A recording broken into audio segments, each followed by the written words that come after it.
ফল পূজা করে লোভিব কি ফল?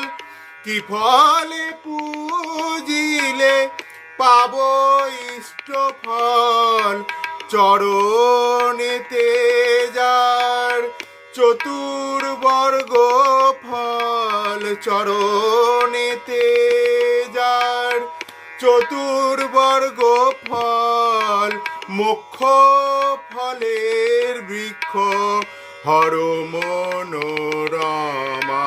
বল মা কি আচারে, কি মন্ত্র বিচারে, কোন উপচারে পূজিব মা?